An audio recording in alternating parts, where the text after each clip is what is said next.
what's happening and what's going on and why you going through what you're going through. Amen. Stop complaining because there's a reason behind what you're going through.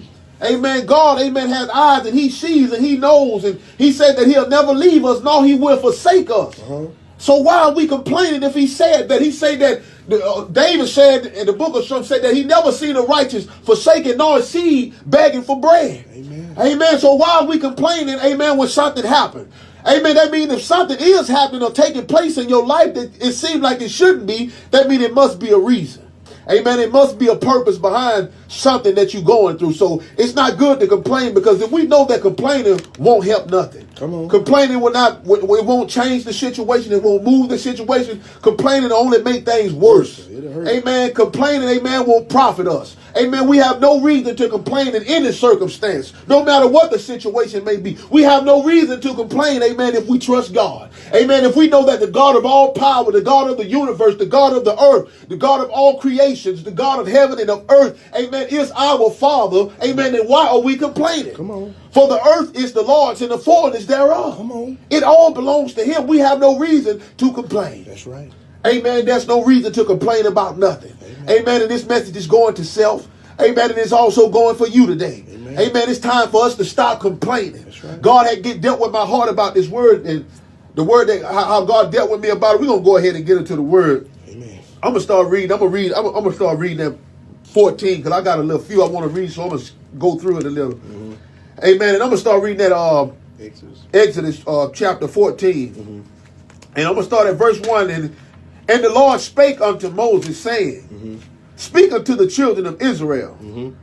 that they turn and encamp before Hathroth, between Migdol and the sea over against Baal Zephon. Before it ye shall encamp by the sea. Mm-hmm. Now the Lord was telling them to go to this certain place, and the Lord wanted them to go and encamp by the sea.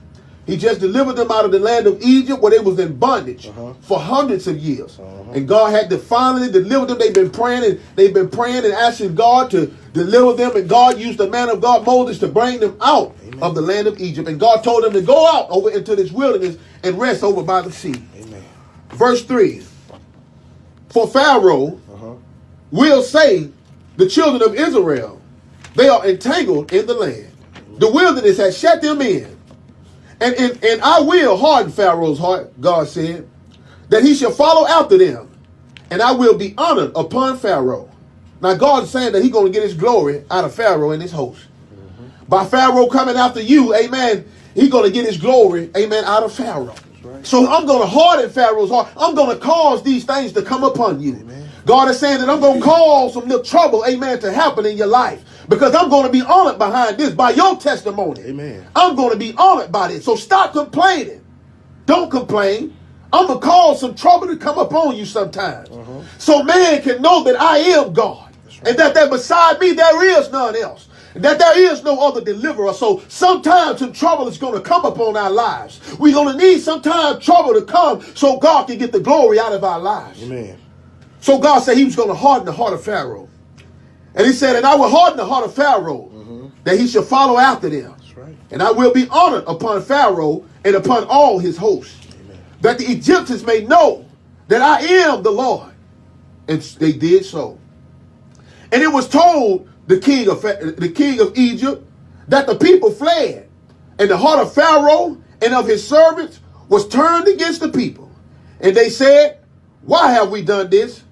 That we have let Israel go from serving us? Now that's the same thing. You think about this. That's the same thing that the devil is saying. Why did I let them go? The devil and his demons. Why we let them go? Why we let them go? Come on. So now the devil mad because we on God's side now. So now the devil, amen, is coming after us. Come on. And you know some God, amen, is allowing the enemy, amen, to come after us for a little bit. Sometimes God will allow the devil to come and tamper with us a little bit. Because the devil can't do nothing without permission from God. My Lord. Just like he hardened Pharaoh's heart. He caused Pharaoh to go after them. See? Come on. And the Bible saying, why have we done this? That we have let Israel go from serving us. That's what the devil is saying about you today. Go ahead. That's what the devil is saying about me today. Go ahead. And he made ready his chariot and took his people with him. And he took 600 chosen chariots, See, the devil got an army, amen, of demons. It ain't just the devil alone, but he got demons. Come on. Amen. He took 600 chosen chariots and all the chariots of Egypt and the captains over every one of them. Mm-hmm. And the Lord hardened the heart of Pharaoh, the king of Egypt. And he pursued after the children of Israel. Uh-huh. And the children of Israel went out in high hand. But the Egyptians pursued after them, all the horses and the chariots of Pharaoh, and the horsemen, and the army, and overtook them encamping by the sea, beside for Hathroth, before Baal-zephon. Mm-hmm. And when Pharaoh drew nigh the children of Israel, when the devil drew nigh us, came close to us, the children of Israel lifted up their eyes and beheld the Egyptians marched after them. And they were so afraid. And the children of Israel cried out unto the Lord. Sometimes, amen, the enemy can press upon their soul to sometimes, amen, we have to cry out to the Lord. Right. Sometimes we're going to have to cry out to God and pray to him and not complain. Sometimes it's better to pray than complain, because complaining won't help you. Right. But the Bible says that they cried out. They cried out unto the Lord. And they said unto Moses, because there's no graves. Now listen to them how they're about to complain. Now they know that God had brought them up out of the land of Egypt. He already brought them out of the land of bondage. They was in bondage for years. And God finally came and delivered them and brought them out of the bondage. And then I tend to think, well, I'm not going to even get before myself. Let me finish reading this. In verse 11, he said, and they said unto Moses, because there was no graves in Egypt, hast thou taken us away to die in this wilderness? Wherefore hast thou dealt with us to carry us forth out of Egypt? They saying, why you brought us out of Egypt just to die? Come on. And that's what the problem going on today with a lot of people in the church. They're complaining about what they don't have. They're complaining about what they need and what they don't got, or why this is happening, or why that is happening, why this going on in my marriage, or why this is happening with my children, why this and why that. They're complaining. And a lot of times that, see how God brought the children of Israel out of the land of Egypt, and he told them to go by the seashore. Now after God just delivered you, God just brought you out, and you already thinking that God had forsaken you to die? Come on. You think God had forsaken you for the devil to overtake you? Stop complaining about that. God ain't going to allow the enemy to overtake you after he brought you out of the land of Egypt over hundreds of years. Come on. Amen. You've been in sin, amen, so many, most of your life. Over half of your life, you've been in sin, and God brought you out. You think God brought you out just to let the devil come and get you by the sea? God ain't allowed the devil to come to bring you out this far and to leave you behind.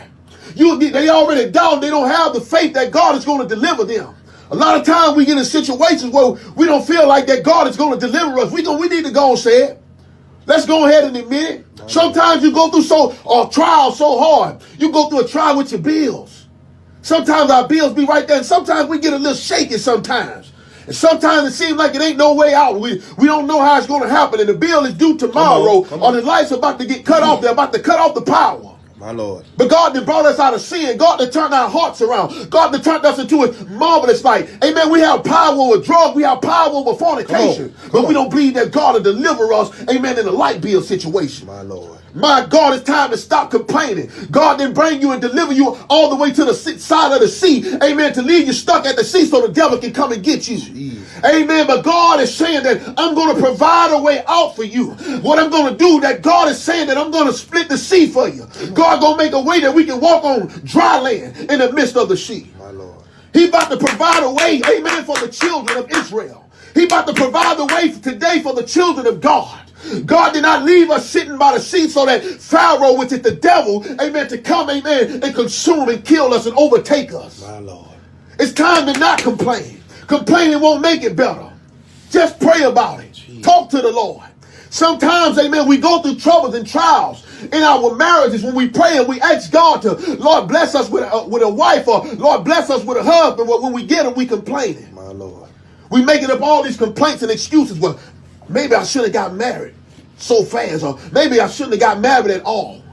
When you sitting here thinking that you ask God for, you ask God to bless you with this, you ask God to bless you with that, and God knows the righteous heart. He know that a righteous man want to do right even when he's married, or the righteous woman even when she's married. That's right. So why would God deliver you into a marriage just to let the devil tear you down in your marriage? My Lord. Why would he deliver the children of Israel and tell them to go and camp by the seaside to let Pharaoh capture them? Come on. That's not the will of God. That's right. God got a plan and a purpose behind everything that he does, and that's why he